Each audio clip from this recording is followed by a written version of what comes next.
She was 65 years old, and for the first time in her life, homeless.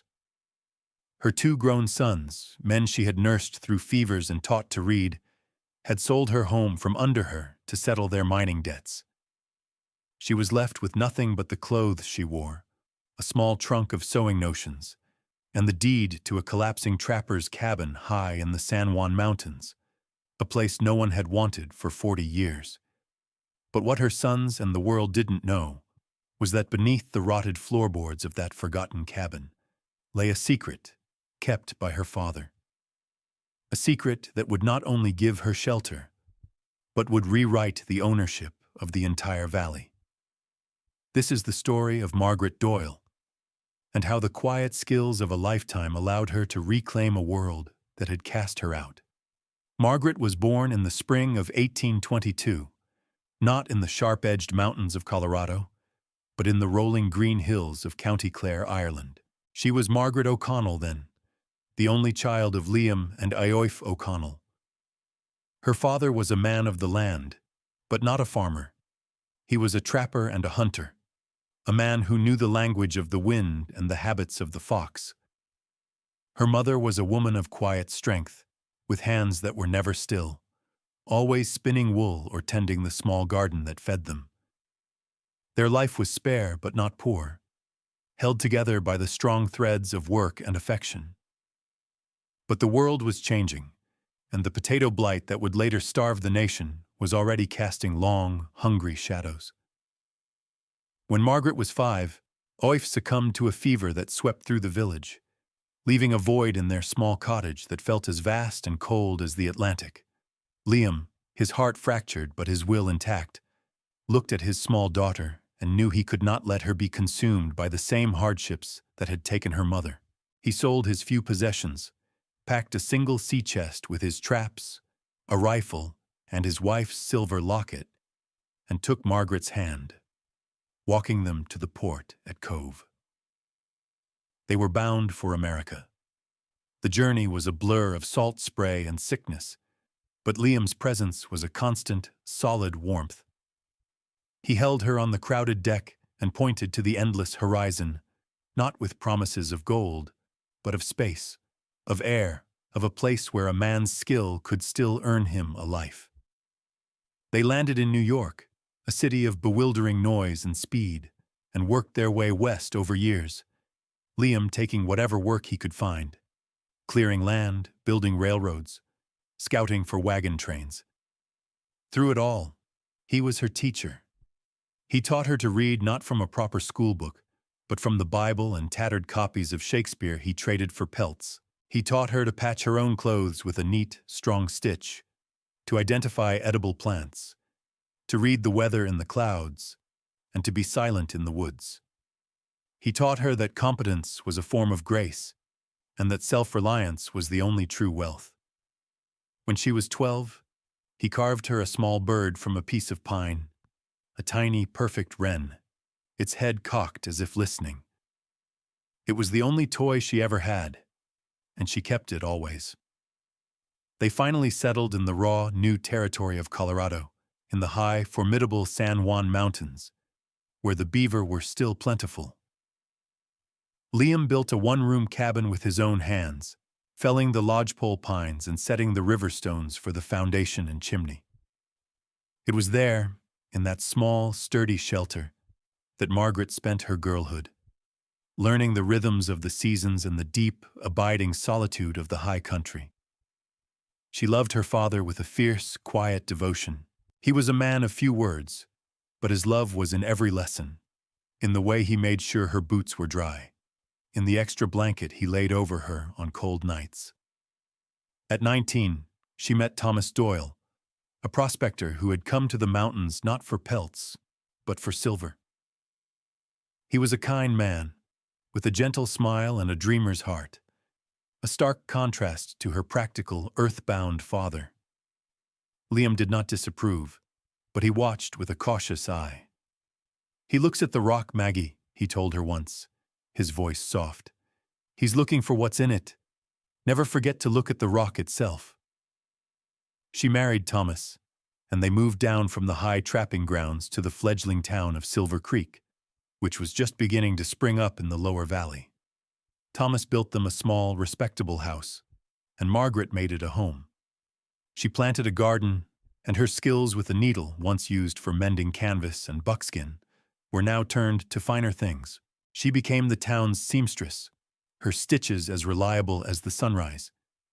She made wedding dresses and burial shrouds, patched miners' trousers, and altered the Sunday suits of the town's merchants. Her work was her anchor, a source of pride and steady, if modest, income. She and Thomas had 2 sons, James and Michael. She loved them dearly, but as they grew, she saw in them their father's dreamer heart without his gentleness, and none of her father's practicality. They were drawn to the promise of quick riches, the allure of the silver mines that pulsed with a feverish energy all around them. Thomas died of pneumonia in the winter of '79, leaving Margaret a widow at 57. Her sons, by then grown men, were supposed to be her support. Instead, they became her burden, their mining ventures always on the verge of a great strike that never came, their debts mounting like tailings from a played-out claim. She continued her sewing, her small earnings often diverted to their latest investment. She did it without complaint, because they were her sons, and the memory of the small boys she had raised was still a powerful force. Through all the years in town, she kept the small pine wren her father had carved, a tangible link to the quiet competence and unconditional love that had shaped her. It sat on her sewing table, a silent witness to a life of patient, diligent work, a life she believed was secure within the 4 walls of her home. The end of her life in Silver Creek came not with a shout, but with the quiet click of her own front gate. It was a Tuesday in late October of 1887. The last of the asters in her garden had succumbed to the frost, and the air had the sharp, clean bite of impending snow. She was finishing a christening gown for the banker's new grandchild, the delicate lace a whisper under her skilled fingers, when she saw her sons, James and Michael, walking up the path. They did not walk with their usual swagger. Their shoulders were slumped, their faces pale and set. She put down her needle, a familiar knot of apprehension tightening in her stomach. They did not come inside. They stood on the porch, twisting their hats in their hands, avoiding her eyes. James, the elder, was the one who spoke. "Ma," he began, his voice rough. "There's been some trouble. With the assay office, a misunderstanding about our claim." Margaret waited, her hands resting in her lap. She had heard versions of this speech before, but this time was different. Michael shifted his weight, his gaze fixed on a loose board by his feet. "The long and short of it is, we owed a great deal. To Mr. Blackwood, Silas Blackwood." The name settled in the air like dust. He was a speculator from Denver, a man who bought up debts and claims, a man whose wealth was built on the failures of others. "He was good enough to settle it for us," James continued, the words coming in a rush. "He took the debt in exchange for the property." Margaret looked past him, at the neat clapboard house, the porch Thomas had built, the windows she had washed every spring for 40 years. "This property," she said. It was not a question. "Ma, we had no choice," Michael mumbled. "It was this or the county jail." A man appeared behind them, stepping out from the shadow of the large cottonwood by the street. Silas Blackwood. He was dressed in a fine wool suit, his face smooth and unreadable. He held a sheaf of papers in his hand. "Mrs. Doyle," he said, his voice polite but devoid of warmth, "your sons have made a difficult but necessary decision. The deed has been signed over. I am the new owner." Margaret felt a strange calm settle over her. There was no room for tears, no space for anger. The situation was as solid and immovable as a wall of granite. She looked at her sons, at their averted faces, their weak chins, and she saw them for what they were. Not malicious, but careless, and that was a cruelty all its own. "We didn't leave you with nothing, Ma," James said, finally meeting her gaze. He held out a folded piece of paper. "This is the deed to Grandpa Liam's old place, the trapper's cabin. It's still in the family name. You'll have a roof over your head." A roof that hadn't been sound in 4 decades. A place miles from anyone, with winter coming on. It was a gesture of monumental, thoughtless cruelty, presented as a kindness. She did not take the paper. "Leave it on the railing," she said, her voice even. She stood up and went back inside, closing the door behind her. She did not watch them go. She moved through the house with a deliberate, unhurried grace. She packed one small trunk. In it, she placed her sewing kit, needles, thread, beeswax, her best shears. She packed the christening gown, which she would finish. She packed her late husband's silver watch and the small pine wren her father had carved for her. She put on her heaviest wool cloak and her sturdiest boots.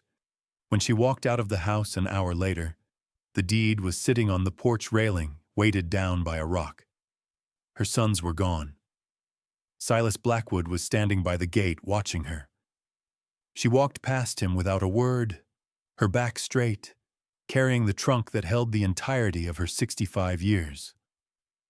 She did not look back. She walked down the dusty main street of Silver Creek and headed east, toward the rising slopes of the San Juan Mountains. The journey upward was a slow, arduous pilgrimage from one life to another. Margaret walked the 3 miles to the livery stable at the edge of town, her small trunk growing heavier with every step. The stable owner, a man named Henderson, whose children's clothes she had mended for a decade, watched her approach with a pained look on his face. News in a town like Silver Creek traveled faster than a grass fire. He offered his condolences with his eyes, not his words, and for that she was grateful. "I need to get up to the old O'Connell trapping grounds," she said, her voice steady. "As far as a wagon can go." He nodded, hooking up a stout mule to a small buckboard. "That'll be the base of Sentinel Peak. The trail gets rough after that. You sure about this, Margaret? Winter's closing in." She simply met his gaze, and he asked no more questions. He loaded her trunk and helped her up onto the seat, refusing her offer of payment. The buckboard lurched into motion, leaving the last vestiges of Silver Creek behind. The road climbed relentlessly, winding through vast stands of aspen, their leaves a shivering golden currency scattered on the ground. The air grew thinner, sharper.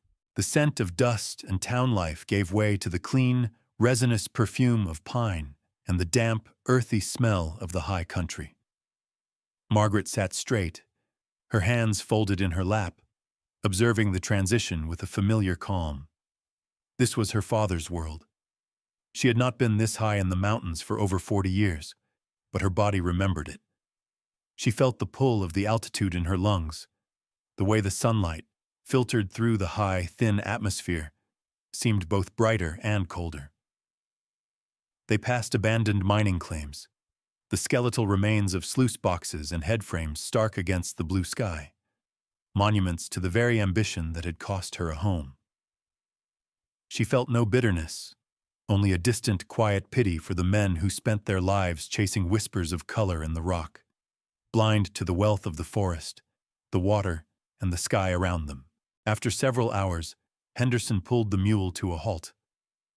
"This is it," he said, gesturing to a narrow, overgrown track that disappeared into a thick stand of spruce.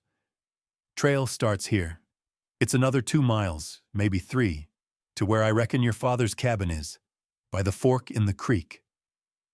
He unloaded her trunk, his movements slow and deliberate. "I can't leave you here, Margaret. It ain't right." "You have a family to get back to, Mr. Henderson," she said, her tone leaving no room for argument. She reached into her reticule and pressed a few coins into his hand for his trouble. "Thank you for the ride." He stood for a long moment, his face a mask of worry.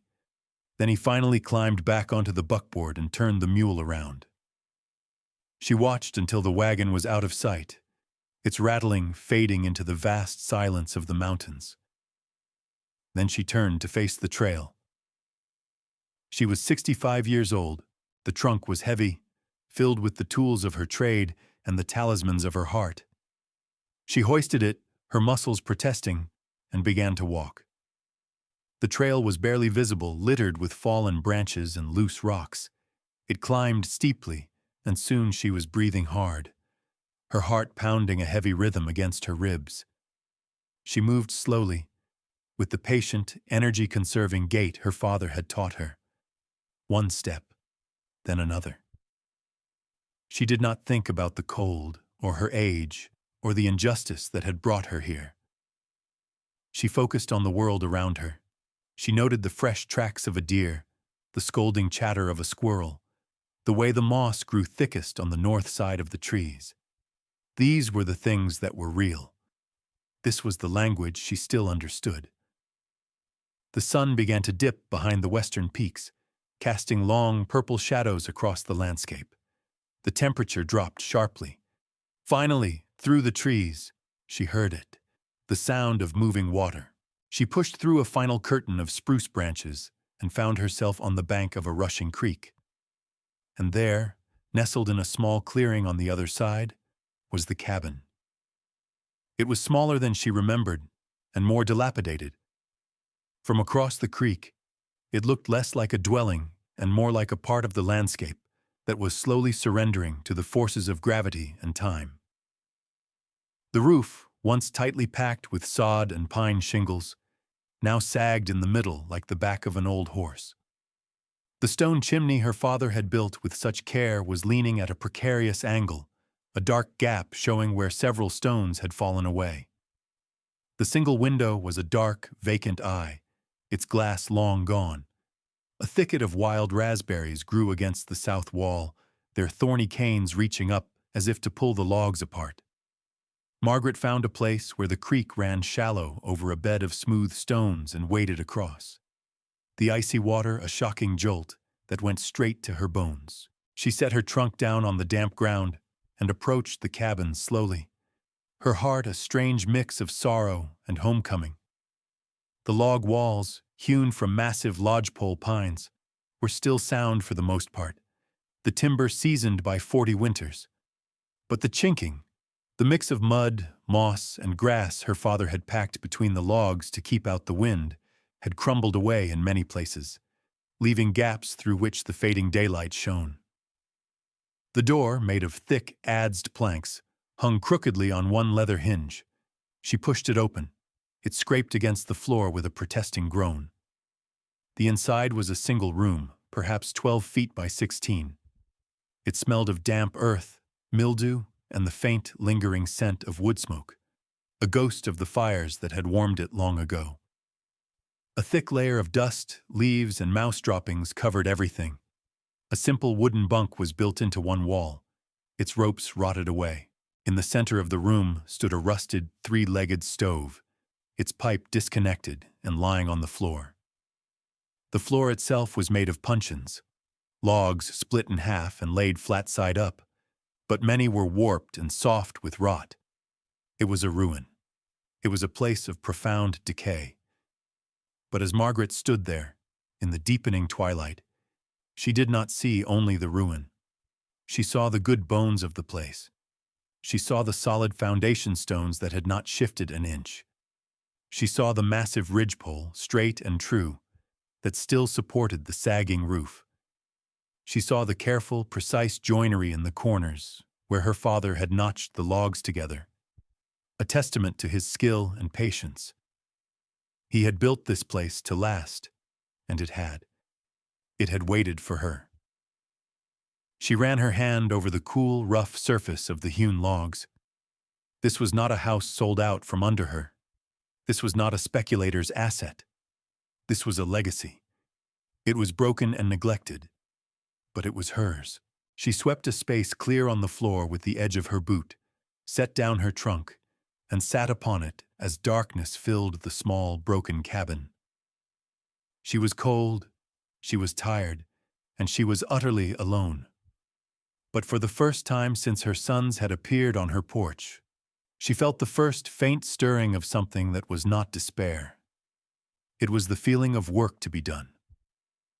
The first snows came a week later, not as a gentle dusting, but as a heavy, wet blanket that clung to the pines and silenced the world.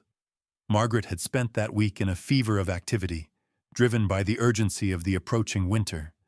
She had used her shears to cut tall grasses and her bare hands to dig clay from the creek bank, mixing it with water to create a crude but effective chinking to seal the worst of the gaps in the log walls. She had scavenged fallen branches for firewood, stacking them inside to dry. She had found the fallen stones from the chimney, and with grunting effort, managed to wrestle them back into place, securing them with more of the clay mortar. It was not a mason's work, but it would hold. The most pressing problem was the floor. It was a sieve for the cold, the damp earth beneath breathing a constant chill into the small space. The puncheons near the door and under the window were soft as sponge, and the drafts that whistled up between them were relentless. On a particularly cold afternoon, with the wind howling outside, she decided she could bear it no longer. She had to fix the floor, or she would not survive the winter. Using the small hatchet her father had left behind, its head rusted but its edge still true after she sharpened it on a river stone, she began to pry up the most rotted of the floorboards. The wood splintered and broke apart in her hands. As she pulled up a long, warped section near the hearth, she saw that the packed earth beneath was not uniform. There was a distinct rectangular outline, a section of ground that was slightly more compressed than the area around it. Her curiosity piqued. She cleared away the debris and began to dig at the outline with the hatchet head. The ground was hard, but after a few inches, the hatchet struck something solid with a dull thud. It was wood. Carefully, she scraped away the dirt, revealing the top of a small, dark-colored chest. It was made of cedar, bound with iron straps, and it was unexpectedly heavy. With her heart pounding a slow, heavy rhythm, she worked her fingers under the edge and lifted. The chest was about 2 feet long and a foot wide, its surface cool and slightly damp. There was no lock, only a simple iron hasp. She lifted the hasp, her breath held tight in her chest, and raised the lid. The air filled with the sharp, clean scent of cedar and old leather. The chest was packed with beaver pelts, cured and bundled with twine. They were of the highest quality, their fur thick and dark and glossy even after decades in the earth. But as she lifted the first bundle, she realized there was something inside it. Wrapped carefully within the soft fur were small, heavy pouches made of deer hide, each tied shut with a leather thong. She loosened the knot on the first pouch and poured a small amount of its contents into her palm. It was gold dust, a fine, glittering powder that caught the dim light from the open door. She opened another pouch, and another. They were all the same. There were at least a dozen pouches, a small fortune in raw gold, skimmed and saved over a lifetime of trapping. Beneath the last of the pelts, at the very bottom of the chest, lay a flat, oilskin-wrapped package. Her hands trembled slightly as she untied the string. Inside was a letter, the paper yellowed but the ink still dark and clear. It was her father's handwriting, the strong, deliberate script she knew so well. It began, "For my Maggie." She carried the letter to the door, where the light was best, and began to read. "My dearest daughter," it said, "if you are reading this, then the world has not been as kind to you as I had hoped, and you have had cause to come back to this place. I am sorry for that. I saved this gold from my trapping years, a little skimmed from each trade with the fur companies. They never paid a fair price, so I considered this my own wage. It is not a king's ransom, but I hope it is enough to give you a new start. Use it to build a good life, a life of your own making. That is all I ever wanted for you." Her eyes blurred with tears, the first she had shed since leaving Silver Creek. She wiped them away with the back of her hand and continued reading. But the gold is not the real inheritance, Maggie. The real value is not in what can be dug from the ground, but in the ground itself. I have left you a map. It is on the back of this letter. It leads to a place not far from here, a place I found when I first scouted this valley. There you will find something of greater worth than all the silver in these mountains. This cabin, this land, it was always meant for you. For my Maggie, or for whoever finds this and has need of it. May it build you a good life. Your loving father, Liam O'Connell. She turned the letter over. Burned onto the back of the thick paper was a map, a simple but clear drawing of the creek, the surrounding peaks, and a single, large ponderosa pine, marked with an X. It was on the ridge overlooking the valley, the same valley where the town of Silver Creek now lay. A wave of emotion washed over her. Grief for the father she had lost so long ago, gratitude for his foresight, and a fierce, burning love for the man who had loved her so completely. He had seen the possibility of her hardship and had prepared a way for her, a final act of paternal care reaching across 40 years. The gold was a tool, a means to an end. The map was a promise. She carefully refolded the letter and the map, placing them in the inner pocket of her dress. The gold dust gave her a weapon against the coming winter. The map gave her a purpose that extended beyond mere survival. She looked around the broken cabin, no longer seeing just the decay, but seeing the foundation of her future. Her father had given her the means. Now, it was up to her to do the building. The next morning, Margaret woke with a new resolve. She ate a small meal of dried berries and jerky, then secured the cabin as best she could and set out, the deerskin map tucked safely inside her cloak. The air was frigid, and the sky was the color of lead, threatening more snow. But she moved with a purpose that ignored the cold. The map was clear, her father's markings precise. She followed the creek upstream, then began the steep ascent up the eastern ridge, the same one she had looked at from her garden for 40 years. The climb was strenuous, but her body was hardening to the mountain, her lungs adjusting to the thin air. After 2 hours of steady climbing, she reached the crest of the ridge and saw it. A massive, ancient ponderosa pine, its bark scarred by lightning, standing alone against the sky. It was exactly as her father had drawn it. Following the map's final instruction, she walked 20 paces due west from the tree's base and began to search the ground. She found it almost immediately, a small, unnatural-looking pile of flat stones, a cairn so weathered and covered in lichen that it seemed a part of the landscape. With numb fingers, she began to pull the stones away. Beneath them was a flat rock, and under that, a cavity dug into the earth. Inside the cavity was a small tin box, its seams sealed with wax. She carried the box back to the cabin, her mind racing. What could be more valuable than gold? Jewels? More deeds? She pried the lid open with the tip of her knife. Inside, wrapped in oilcloth, were not jewels, but documents. Several large folded parchments, heavy with the weight of official seals. She spread the first one out on the floor. It was a United States land patent, dated 1858. It granted title of a specific parcel of land, described in the meticulous language of surveyors, to one Liam O'Connell, in recognition of his service as a scout and guide for the U.S. Army. She unfolded the next one, and the next. There were 4 of them in total. Together, they granted her father sole and absolute ownership of the entire valley, the very land on which the town of Silver Creek was built, the land where her son's worthless mining claim was located, the land her old house stood upon. She sat back on her heels, the enormity of it settling upon her. Her father had never registered the patents with the territorial government. He had held them, a quiet, secret claim to the place he had been the first to map. The town, the mines, the ranches, They were all, legally, squatting on her land.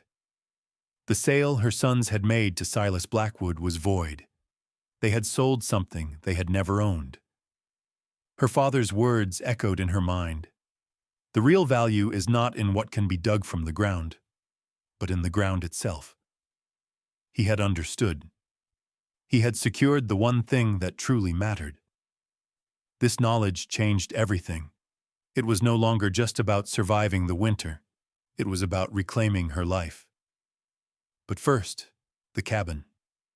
With a small portion of the gold dust, she walked the miles back down to the edge of town and found a freighter willing to haul supplies. She did not go into Silver Creek itself. She bought glass for the window, a new stovepipe, sacks of flour and beans, and most importantly, a proper saw, a hammer, and nails. The work of rebuilding began in earnest. An old Ute hunter named Many Horses, who had known her father, appeared one day at her door. He looked at her work on the chimney and said simply, "My friend Liam built better than that." He spent the next week with her, showing her how to mix the clay with pine pitch to make it waterproof, how to properly re-chink the logs so they were sealed tight against the wind. He asked for nothing in return. Another man, a prospector named Elias Thorne, whose claims had all played out, stumbled upon her cabin while hunting. He was gaunt and discouraged, but he knew how to work stone. In exchange for a share of her food, he spent 2 weeks rebuilding the chimney, making it straight and solid, its draw perfect. Margaret, in turn, felled dead, dry pines with her new saw, cutting them into lengths to replace the rotted puncheons, her muscles aching but growing stronger with each day's labor. Slowly, methodically, the cabin was transformed. The window held clear glass, the floor was solid underfoot, and the new stove radiated a steady, glorious warmth. The work was hard, a constant battle against the encroaching cold, but it was honest. Every nail hammered, every log sealed, was an act of creation, a defiant statement against the forces that had sought to unmake her. As the deep winter snows buried the mountains, Margaret's cabin became a small bastion of warmth and light. The structure was now sound, the larder was stocked, and the steady work of survival settled into a manageable rhythm. She spent the long, dark evenings by the light of a tallow lamp, mending her worn clothes and methodically planning her next move.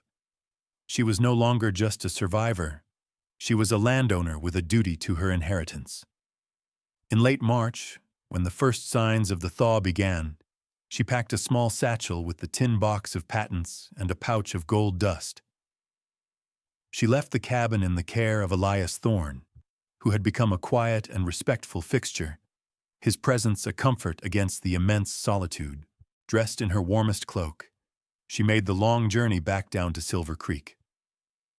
The town looked different to her now.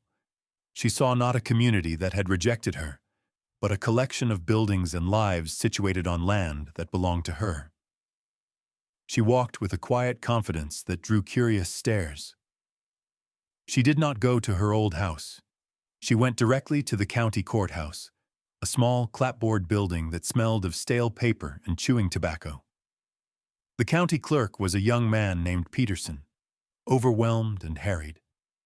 She waited patiently until he was free. Then she stepped forward. "I would like to file these, please," she said, placing the tin box on the counter. She opened it and laid out the 4 land patents, their seals still intact. Peterson picked one up, his brow furrowed in confusion. He read the legal description, then looked at a large map of the county pinned to the wall. His eyes widened. He read another, and then a third, his face growing paler with each one. "Mrs. Doyle, this can't be right," he stammered. "These patents, they cover the entire valley, the whole town. They were granted to my father, Liam O'Connell, in 1858, Margaret said calmly. "I am his only heir." The news spread through Silver Creek like a flood. It was the only topic of conversation in the saloons, the general store, the parlors. Silas Blackwood, upon hearing the news, was the first to act. He hired a lawyer from Denver and filed a challenge, claiming adverse possession and fraud. He confronted Margaret on the street, his usual composure gone, his face mottled with rage. "You think you can just show up with some dusty old papers and steal this town?" he snarled. Margaret met his furious gaze without flinching. "I am not stealing anything, Mr. Blackwood," she replied, her voice even. "I am claiming what is mine. You, on the other hand, purchased a property from two men who had no legal right to sell it. That seems to me to be the definition of a fraudulent transaction." The legal battle was swift. The federal patents were undeniable. Blackwood's claim of adverse possession failed, as the land had never been officially registered or taxed. Within 2 months, the territorial court affirmed Margaret Doyle as the legal owner of the O'Connell Valley. Her sons, James and Michael, disappeared, having fled their debts and their shame. Margaret did not enact a vengeful eviction. That was not her way. She had the town surveyed, and she sent letters to every property owner, including Silas Blackwood, who now occupied her former home. She offered them all the opportunity to lease the land on which their homes and businesses stood, for a modest but fair annual fee. Most, relieved to have their lives secured, agreed immediately. She was no longer just Margaret the seamstress, she was Mrs. Doyle, the proprietor of the valley. She did not move back to her old house. Her home was the cabin her father had built. She returned to the high country, to the quiet and the clean air. Her life settled into a new pattern. Elias Thorne stayed on, acting as a caretaker and handyman, his quiet companionship a welcome presence. Many horses visited often, bringing herbs and news from the high peaks. People from the town would occasionally make the journey up to see her, bringing a jar of preserves or a new book, and she would mend a shirt or offer them a cup of tea by her warm stove. The cabin, once a symbol of her destitution, was now a place of quiet power, the heart of the valley she now stewarded. It was a living place, filled with the purpose of a woman who had been underestimated, a woman who had found her strength not in rage, but in the patient, diligent work of her own 2 hands. Deep winter returned to the San Juan Mountains, burying the valley under a thick, silent blanket of snow. Inside the small cabin, a steady column of smoke rose from the stone chimney, a signal of warmth and life against the vast, white expanse. Margaret sat in a simple chair by the stove, the steady heat a comfort against her old bones. The room was tidy and functional, every object having its purpose. On a small table beside her, her sewing kit lay open, a testament to the craft that had sustained her. Next to it sat her late husband's silver watch, its ticking a quiet, constant memory of a gentle love. In her hand, she cradled the small pine wren her father had carved for her so long ago. Its wood was worn smooth from a lifetime of touch, a tangible link to the man whose foresight had saved her.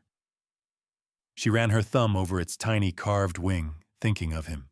She pictured him in this very room, a young man with a will of iron, carefully notching the great logs, his mind already looking past the immediate need for shelter to the long, uncertain future of the daughter he adored.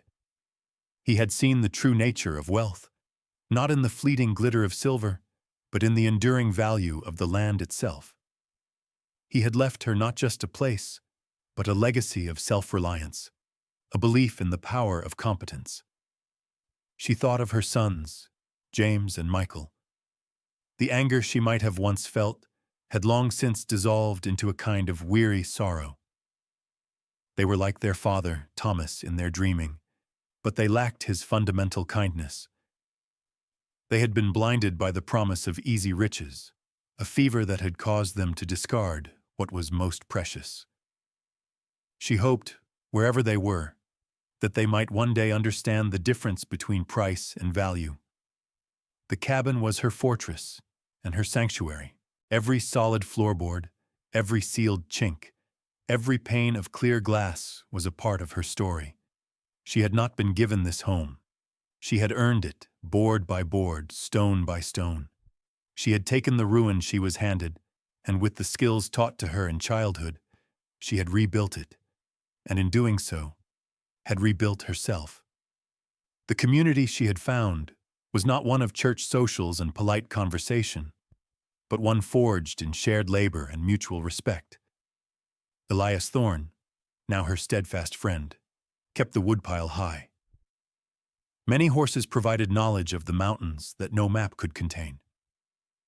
The people in the valley below sent their lease payments, and with them often small gifts of gratitude, acknowledgments of the quiet, unexpected grace she had shown them.